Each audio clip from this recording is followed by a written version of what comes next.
Students, आज हम sandwich theorem या फिर कह सकते हैं स्क्वीज़ प्रिंसिपल आर्टिकल करने जा रहे हैं। थ्योरम है ये। तो एज सच इसका प्रूफ ज़्यादा इंपॉर्टेंट नहीं है, लेकिन इसका रिजल्ट मोस्ट इंपॉर्टेंट है। वो काफ़ी क्वेश्चंस में यूज़ होता है, जो क्वेश्चंस की एग्ज़ाम में पूछे भी गए हैं। ठीक है, तो रिपीटेड क्वेश्चंस हैं जिनमें इसका रिजल्ट यूज़ हो रखा है बार बार। ठीक है, तो इसका प्रूफ भी देखने में आपको कोई बुराई नहीं है, बिल्कुल ईजी सी थ्योरम है और रिजल्ट भी बहुत काम का है। 3 सीक्वेंसेस है, एक तो AN, एक CN और एक BN। 3 तरह की सीक्वेंसेस हैं, तीनों अलग अलग। BN सीक्वेंस यानी कि जो पीछे वाली सीक्वेंस है वो L को कन्वर्ज कर रही है। CN सीक्वेंस मतलब जो आगे वाली सीक्वेंस है वो भी L को कन्वर्ज कर रही है। देन मुझे प्रूव करना है कि अगर आगे वाली सीक्वेंस भी L को कन्वर्ज करती है, पीछे वाली सीक्वेंस भी L को कन्वर्ज करती है, देन AN मिडल वाली जो सीक्वेंस है वो भी L को ही कन्वर्ज करेगी।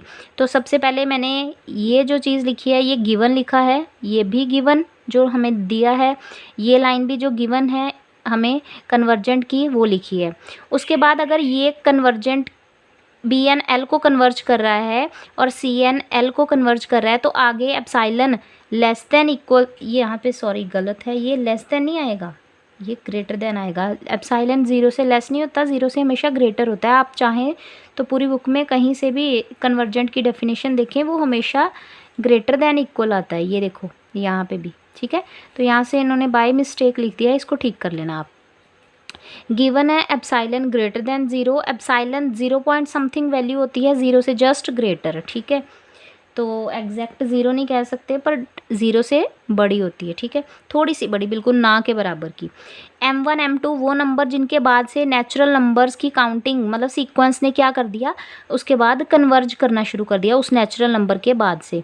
तो 2 नेचुरल नंबर, एक तो M1 एक M2, किसको बिलोंग कर रहा है, N को। सच दैट BN कन्वर्ज करी थी L को, तो BN माइनस L का मॉडुलस लेस देन होगा एप्सिलॉन से फॉर ऑल जब n यानी कि ये वाला जो n है जब M1 से बड़ा हो गया तब सीक्वेंस ने L को कन्वर्ज करना शुरू किया। ये कन्वर्जेंट की पूरी डेफिनेशन है, पूरी की पूरी लाइन जो है वो कन्वर्जेंट की डेफिनेशन है। एनालिसिस जब शुरू किया था तो मैंने पहले 1-2 लेक्चर में शायद कन्वर्जेंट करवा दिया था। ठीक है, तो आप वो लेक्चर्स देखेंगे तभी क्लियर होगा। इसी तरह से सीक्वेंस CN जो है वो भी L को कन्वर्ज करती है, तो ज़रूरी थोड़ी है दोनों सेम नंबर पे ही कन्वर्ज करेंगे। तो मैंने इसने M1 पे कन्वर्ज करना शुरू किया, इसने M2 पे कन्वर्ज करना शुरू किया। ठीक है, आगे हमें पता है इन दोनों रिजल्ट्स को क्लब करके यूज़ करना है, तो वो यूज़ हम तभी कर पाएंगे इन रिजल्ट्स को सेम एक ही जगह पे।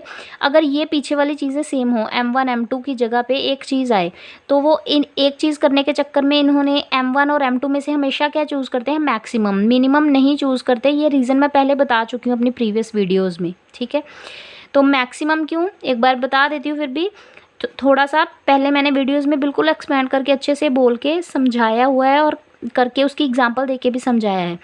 तो अगर M1 से बड़ा है ये नंबर, M2 से बड़ा है तो इसको कन्वर्ज करेगी CN L को। अगर M1 से बड़ा है तो BN L को कन्वर्ज करती है। अगर मान लो ये छोटा और ये बड़ा है, तो हमने बोला M1 के आगे मतलब ये अगर 10 होगा ये 20 होगा, तो ये 10 से बड़े नंबर के लिए कन्वर्ज करता है, तो ऑब्वियसली 20 के लिए भी करता है।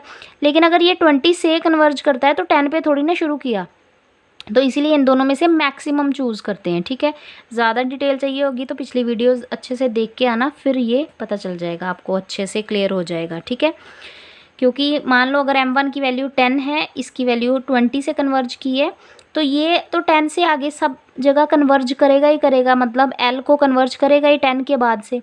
और CN ने 20 से शुरू किया, तो अगर हम मुझे इन दोनों को क्लब करके लिखना है, इन दोनों में से सिर्फ एक को लिखना है, तो मैं क्या लिखूँगी, 20 इधर लिख दूंगी, तो ये दोनों कंडीशन सही रहेंगी। लेकिन अगर 10 इधर डाल दिया तो फिर ये कंडीशन गलत हो जाएगी, क्योंकि इसने तो 20 से शुरू किया ना, 10 से तक तो ये कन्वर्ज ही नहीं कर रहा था।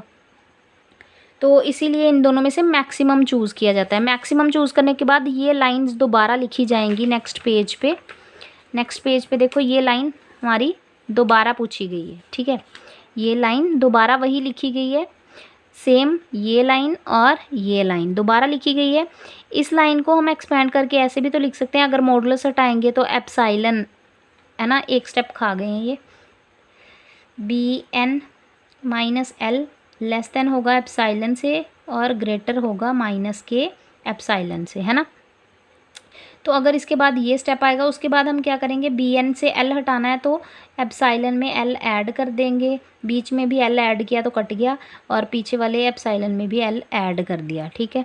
तो ये ऐड ही किया तभी तो ये पीछे लगा है ना प्लस का, तो इसीलिए इन्होंने डायरेक्ट यहाँ से लिखा है, ठीक है। ये स्टेप उन्होंने छोड़ दिया है, ये आप अंडरस्टैंडिंग है तो आप भी रहने दीजिए, नहीं है तो फिर आप लिख के देख लीजिएगा।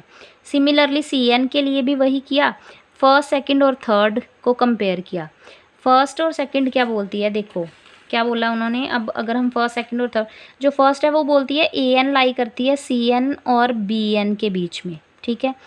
ये सेकंड इक्वेशन क्या बोलती है, बी एन लाई करती है एल प्लस एप्साइलन और एल माइनस एप्साइलन के बीच में।